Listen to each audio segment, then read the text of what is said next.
YCP MLA Vellampalli Srinivas మాట్లాడుతూ నువ్వు జీవితంలో అసెంబ్లీకి వెళ్ళలేవని లోకేష్ గారిని విమర్శించడం జరిగింది. దాని మీ అభిప్రాయం? ఇతను వెల్లంపల్లి శ్రీనివాస్ అనే వ్యక్తి ఇతను గురించి చెప్పుకుంటే గుడి దగ్గర కొబ్బరి చిప్పలు ఏరుకునే చరిత్ర ఏంది. విజయవాడ దుర్గమ్మ గుడి దగ్గర కొబ్బరి చిప్పలు ఏరుకునే చరిత్ర ఉన్న వెల్లంపల్లి శ్రీనివాస్ ఈ రోజు చంద్రబాబు నాయుడు గారి గురించి, నారా లోకేష్ గారి గురించి మాట్లాడే స్థాయి నీది కాదు. నువ్వు ఎమ్మెల్యేకి గెలుస్తావో లేదో చూసుకో. లోకేష్ గారి గురించి మాట్లాడేది కాదు. నీకు దమ్ముంటే మీ అధినాయకుడు జగన్మోహన్ రెడ్డి గారిని కూడా, అయ్యా లోకేష్ మగాడు, ఎందుకంటే తెలుగుదేశం పార్టీ 1985 నుంచి గెలవని నియోజకవర్గంలో పోటీ చేస్తూ ఉన్నాడు, అక్కడ నేను గెలిచి కంచుకోటగా మారుస్తా అంటున్నాడు.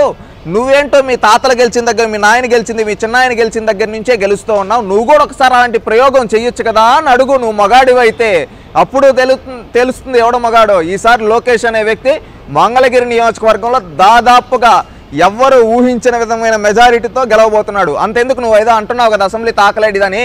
మీ నాయకుడి కుటుంబం ఎవరో జగన్మోహన్ రెడ్డి గారి కుటుంబం 1978 నుంచి శాసనసభ ఎవరో ఒకరు ఆ కుటుంబం నుంచి ప్రాతినిధ్యం వహిస్తూ ఉన్నారు కదా. పులివెందుల నియోజకవర్గం నుంచి 1978 నుంచి ఈరోజు 2024 వరకు వస్తూ ఉంది. ఇన్ని రోజుల్లో మీ పులివెందుల నియోజకవర్గానికి జగన్మోహన్ రెడ్డి ఏం చేశాడో ఒక శ్వేతపత్రం రిలీజ్ చేయండి.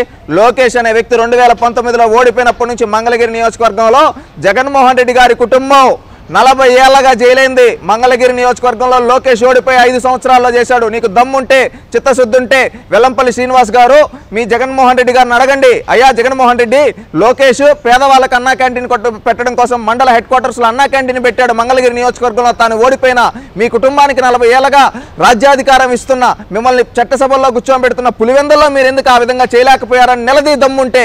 ఇంకొకటి, లోకేష్ అనే వ్యక్తి మంగళగిరిలో యువతకి పక్క రాష్ట్రాలకు వలస వెళ్లకుండా అక్కడే వాళ్ళకి కోర్సులు, ఐఓటీ కావచ్చు, క్లౌడ్ కంప్యూటింగ్ కావచ్చు, ఇలాంటి కోర్సులని ఉచితంగా శిక్షణ ఇస్తున్నాడు.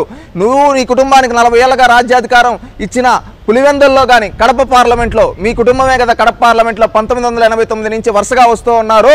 కడప పార్లమెంట్లో కావచ్చు, ఇటు పులివెందుల నియోజకవర్గంలో కావచ్చు, ఎందుకు మీరు యువతకి ఈ విధమైన తెప్పిలేకపోయారని అడుగు. అయ్యా జగన్మోహన్ రెడ్డి గారు, మీరు అన్నారు కదా ఆ రోజు, మీ తండ్రి గారు చెప్పారు, ఈ రోజు మీరు కూడా చెప్పారు, కడపకి ఉక్కు తెస్తాం, కడప జిల్లా తలరాత మార్చేస్తామని.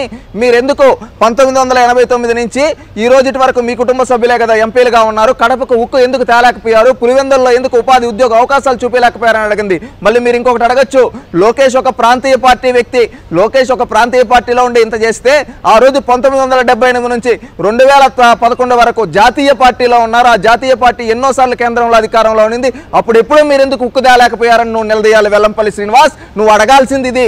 లోకేష్ గురించి మాట్లాడేది కదా. లోకేష్ ఈసారి బంపర్ మెజారిటీతో గెలవబోతున్నాడు. అది చూసి ఫ్రస్ట్రేషన్లో ఇంకేదో ఇంకొక 4 రోజులే కదా అని చెప్పి ఇలాంటి మాటలు మాట్లాడితే జనాలు ఎవరు చూస్తూ ఊరుకోరు. నీకు చిత్తశుద్ధి ఉంటే విజయవాడ అభివృద్ధిపై శ్వేతపత్రం రిలీజ్ చేయి, విజయవాడ అభివృద్ధిపై డిస్కషన్ పెట్టు. మీ నాయకుడు వచ్చిన తర్వాత విజయవాడ దగ్గర చుట్టుపక్కల ప్రాంతాల అమరావతి దగ్గర రాజధాని అని చెప్పి ఆ రోజు ఇక్కడే ఉండిస్తామని చెప్పి ఈ రోజు మోసం చేశాడు. నువ్వు క్షమాపణ చెప్పాల్సింది కృష్ణా జిల్లా ప్రజలకి.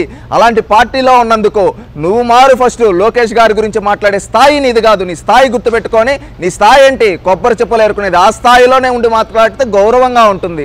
ఈసారి ఎన్నికల్లో కుప్పం నుంచి చంద్రబాబు కూడా ఓడిపోతారని చెప్పేసి మరో విమర్శ చేయడం జరిగింది. కుప్పంలో ఓడిస్తా అనేది నీ తరం కాదు కదా, నీ అధినాయకుడు తరం కూడా కాదు. గుర్తుపెట్టుకో వెల్లంపల్లి శ్రీనివాస్. మీ నాయకుడు ఈసారి గెలుస్తాడా పులివెందుల్లో? ఈసారి పులివెందుల్లో పోటీ చేయని పక్కన జమ్మలమడుగు పోతా, పక్కన కమలాపురంకి పోతా అంటున్నాడు. అది చూసుకోండి. జమ్మలమడికి వెళ్తున్నాడంటే అక్కడ అర్థం చేసుకోండి, పులివెందుల 40 ఏళ్ళగా గెలిచే పులివెందులం కాదని జమ్మలమడికి పోతున్నాడంటే అక్కడే తన ఓటమి నడుపుకున్నాడు. తన మేనమా సీట్ని కమలాపురం కావాలంటాడు, ఇటుపక్కేమో సుధీర్ రెడ్డికి లేదు జమ్మలమడుగు సీట్ నాకు కావాలంటాడు. అది కాకుండా 3 పోటీ చేస్తాడా, కడప 7 పోటీ చేస్తాడా, వైనాట్ 175, వైనాట్ 170, సింగిల్గా వస్తా అని 175 నియోజకవర్గాల్లో మీ నాయకుడు ఒకడే పోటీ చేస్తే ఇంకెవడికి ఎమ్మెల్యే టికెట్ ఇవ్వడం, అది చూసుకో. మీరు ఓడిపోబోతున్నారు. ఆ ఫ్రస్ట్రేషన్ కనిపిస్తుంది. ఎందుకు ఈ ఫ్రస్ట్రేషన్లు అంతా? మీరు చిత్తశుద్ధి ఉంటే కుప్పంకి చంద్రబాబు నాయుడు ఏం చేశాడు, పులివెందులకి జగన్మోహన్ రెడ్డి కుటుంబం ఏం చేసింది, ఒక శ్వేతపత్రం రిలీజ్ చేద్దాం. తెలిసిపోతుంది కదా.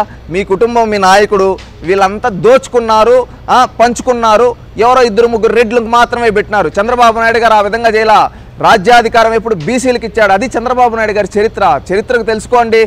కుప్పంని చంద్రబాబు నాయుడు గారు ఏమీ లేని పరిస్థితి నుంచి ఎంతో అభివృద్ధి చేశారు. మీరేం చేశారు?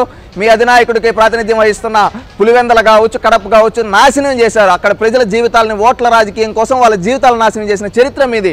అది తెలుసుకుంటే హుందాతనంగా ఉంటుంది, గౌరవంగా ఉంటుంది. ప్రజలు కూడా ఎవరేం చేశారో స్టాటిస్టిక్స్ మాట్లాడితే హర్షిస్తారు. అంతేగాని నోటి మాటలతో చెప్తే అదే ప్రజలు మిమ్మల్ని చితక్కొట్టి మిమ్మల్ని ఇంటికి పంపిస్తారు, అది గుర్తుపెట్టుకోండి. వైసీపీ వద్దనుకున్న స్క్రాప్ మాత్రమే టీడీపీలో చేరుతుందని చెప్పి మరొక విమర్శ చేయడం జరిగింది. వీళ్ళకి అదే ఏమంటే వీళ్ళ మొహాన్ని చీకొట్టి వెళ్ళిపోతా ఉంటే వాళ్ళని స్క్రాప్ అంటా ఉన్నారు. ఈ రోజు ఈ విధంగా ఈయన స్క్రాప్ అనేది ఏం తెలియదు, 2 సార్లు ఎమ్మెల్యేలు 3 సార్లు ఎమ్మెల్యేలు స్క్రాప్ అంటా ఉన్నాడు. ఇన్ని రోజులు మీ పార్టీలోనే కదా ఉన్నింది. అంటే వీళ్ళ దృష్టిలో ఏంటంటే వీళ్ళ దగ్గర ఉన్నాడు మంచోడు, వీళ్ళ దగ్గర నుంచి వెళ్ళిపోయినప్పుడు చెత్తోడు. ఎందుకంటే ఈ మాట అనాల్సి వస్తుందంటే షర్మిల గారిని ఎట్ట వాడుకున్నారండి వీళ్ళు. అప్పుడు జగనన్న జైల్లో ఉండేటప్పుడు జగనన్న వదిలిన బాణం అన్నారు. ఆ తర్వాత జగనన్న కోసం నేను పోరాడతా అనింది షర్మిల. అలాంటి షర్మిలానే పక్కన పెట్టి నొక్కారు. ఇంకా వీళ్ళెంతండి, ఆమె ఆత్మగౌరవం కోసం పక్క పార్టీలోకి వచ్చేసింది. ఆ విధంగా వీళ్ళు కష్టపడే వాళ్ళకి వాల్యూ ఇవ్వరు. వీళ్ళ చుట్టూ ఎలాగ ఉండాలంటే ఆడ ఉత్తరాంధ్రలో అత్యధికంగా బీసీలు ఉంటే అక్కడ బీసీలకు రాజ్యాధికారం ఎవరికి ఇస్తాడు? వైవి సుబ్బారెడ్డి, విజయసాయిరెడ్డి. ఈ పక్క వచ్చి మిథున్ రెడ్డి గోదావరి జిల్లాలకి, ఆ కింద వచ్చి ఇతను పెద్దిరెడ్డి రామచంద్రారెడ్డి, ఆడొచ్చి చెవిరెడ్డి భాస్కర్ రెడ్డి. ఇలా కొంతమంది రెడ్లకి ఇచ్చి తన సొంత సామాజిక వర్గం తన చుట్టూ ఉన్న కొంతమంది సామంత రెడ్డిల చేతుల్లో రాష్ట్రం మొత్తాన్ని పెడితే ఎవడో వదులుకుంటాడు. అందుకని వాళ్ళంతా రాష్ట్రంలో ఉండే బీసీలు, ఎస్సీలు, ఎస్టీలు అందరూ, మైనారిటీలు అందరూ వచ్చి ఈ జగన్మోహన్ రెడ్డిని గద్దె దించితేనే మనకు రాజ్యాధికారం వస్తుంది, మనకు ఒక స్వాతంత్రం వస్తుందని ఈరోజు ఆంధ్రప్రదేశ్ రాష్ట్రంలో ఉండే బీసీలు కావచ్చు, ఎస్సీలు కావచ్చు, ఎస్టీలు కావచ్చు, మైనారిటీలు కావచ్చు, క్రిస్టియన్ కావచ్చు, ప్రతి ఒక్కరూ ఈ జగన్మోహన్ రెడ్డి పెత్తందారుడైన జగన్మోహన్ రెడ్డిని ఓడించి మాకు మేము స్వాతంత్రం తెచ్చుకుంటామని అంటూ ఉన్నారు.